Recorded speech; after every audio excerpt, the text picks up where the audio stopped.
I know what time fear arrives. 10:07 p.m. The elevator's ding cuts across the room like a bad memory. I try to act normal, clatter dishes, leave the TV on, but my body gives me away. My hand sweats, my breathing shortens, and I'm already at the peephole before I can think. The hallway, too clean, makes me feel like an intruder in my own home.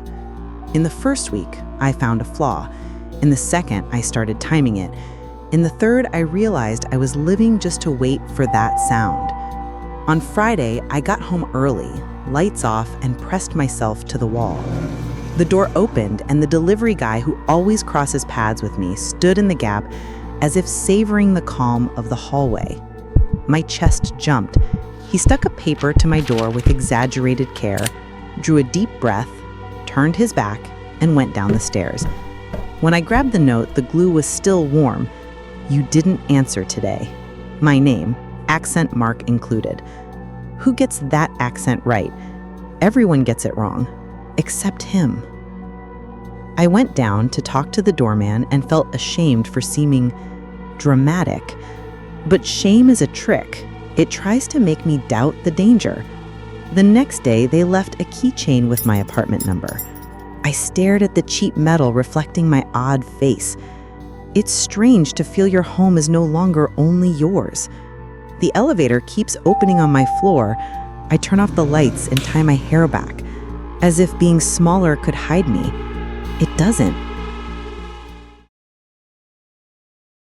I like the back table. The outlet is crooked, the air is cold, and I feel part of the noise.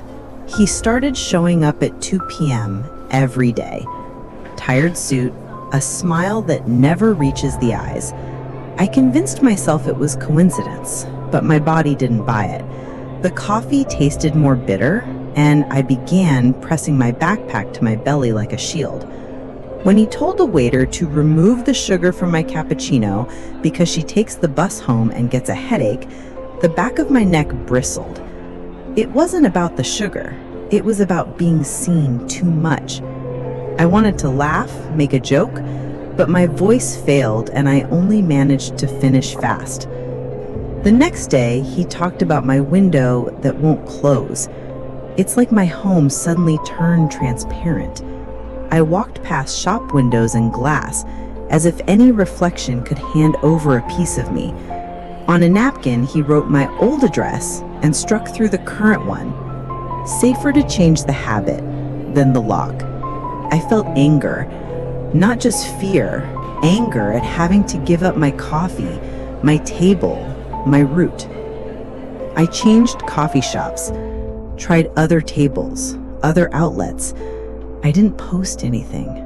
When an order came in for cappuccino without sugar for the back of the building, canceled by my own stomach, I understood.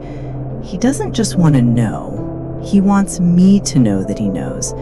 And that weighs differently on the chest. Rain drummed on the awning, and I was tired enough to think a sandwich was a good idea. The delivery guy arrived asking questions people don't ask that early. "Do you live alone? Always at this hour?"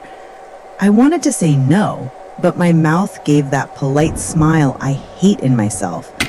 I shut the door with my heart racing, guilty for being cold, and at the same time disgusted by the guilt. The next day, an order I didn't place. The same delivery guy. The delivery photo showed my crooked number on the door. At night, my WhatsApp pinged. A photo of my balcony from below, short text. That reeling is low. The body answered before the head. Trembling hand, chilled skin. Why? That's good for nothing. The building manager said he couldn't block delivery people. I heard it like someone saying, "You're on your own." When I ran into the guy in the lobby, no backpack, holding an untagged package, I felt a mix of panic and anger.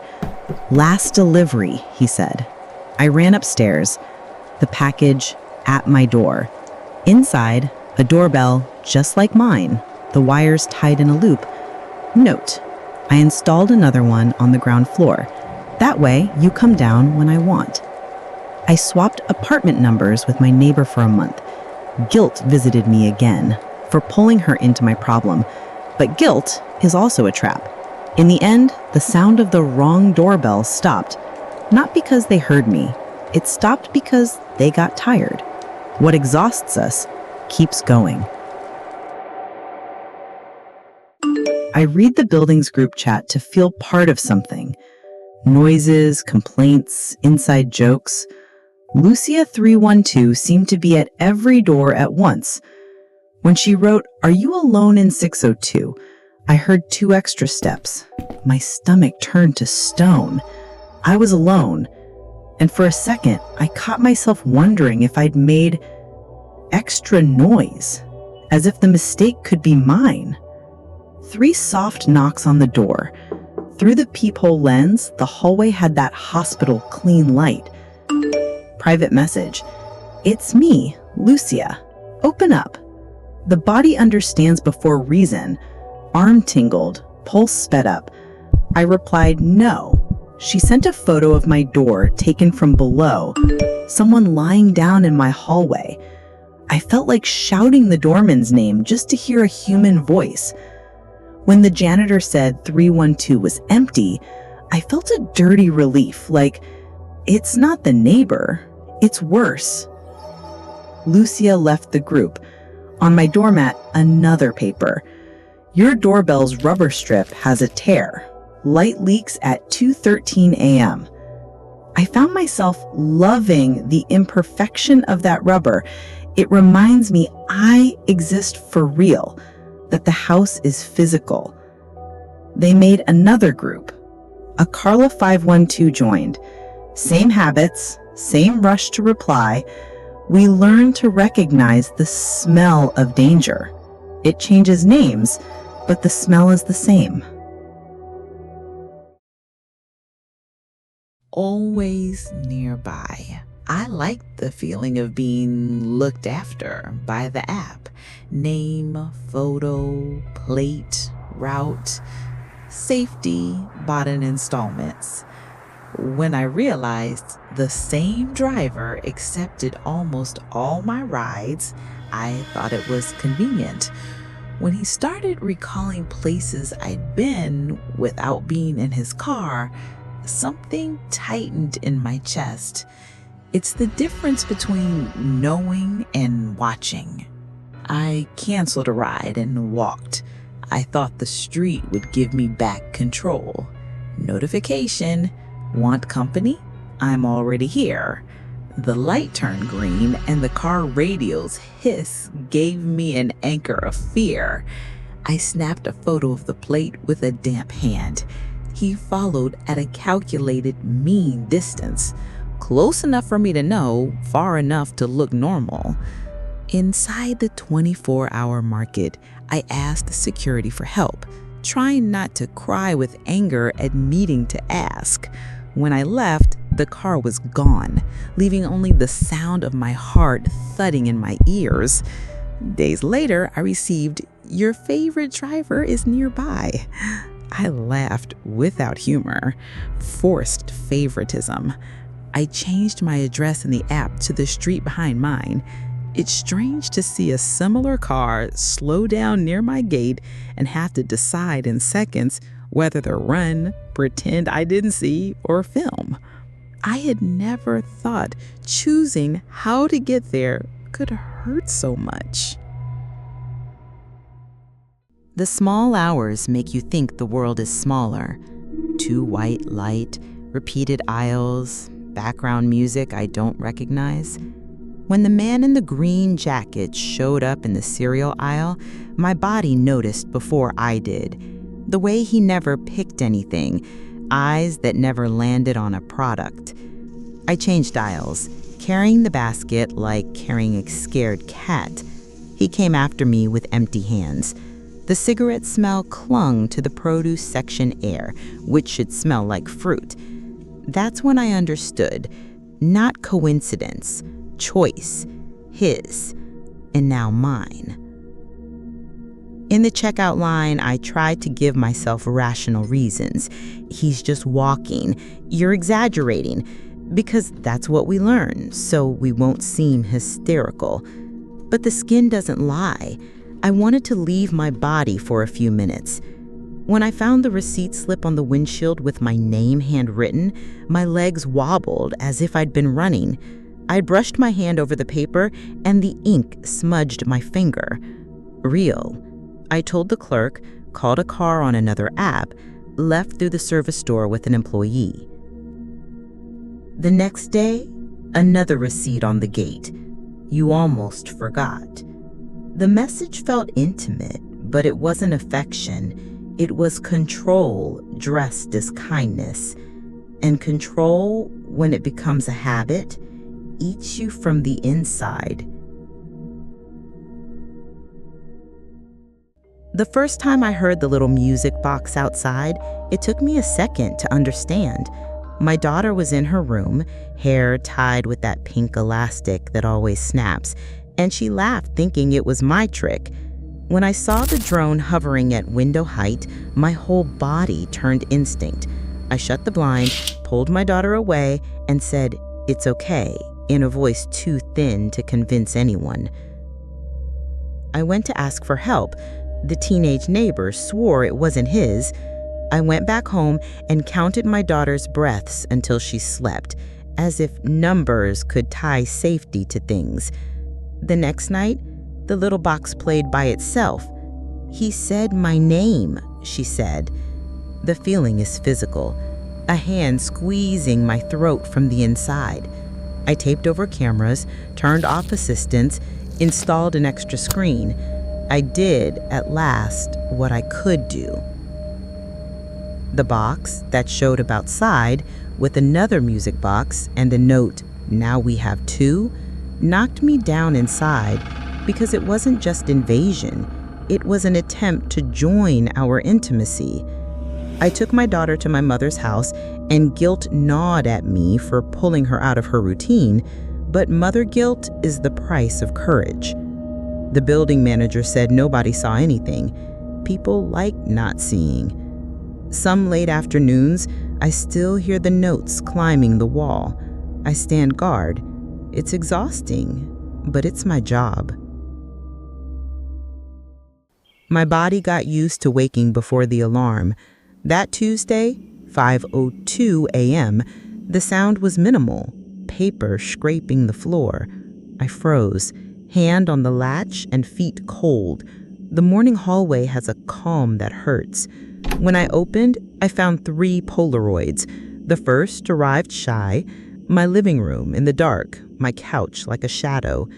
The second, the kitchen with the fridge open. The third, just a corner of wall in a pale blur. Of this I was sure. Someone had been here to take these photos. I changed the lock, installed a simple alarm. I wanted back the feeling of it's my home. I slept in the living room with the phone recording, but sleep is a big word. At 5:01 a.m., a dry click. I jumped up, heart pounding in my neck. Through the peephole, nothing. Only my face warped in bright metal. The next day's photos showed my face sleeping. A red nail touched the TV screen as if pointing and saying, "Look at you." I felt anger, disgust, the urge to rip the TV off the wall, and I also felt that ugly thought.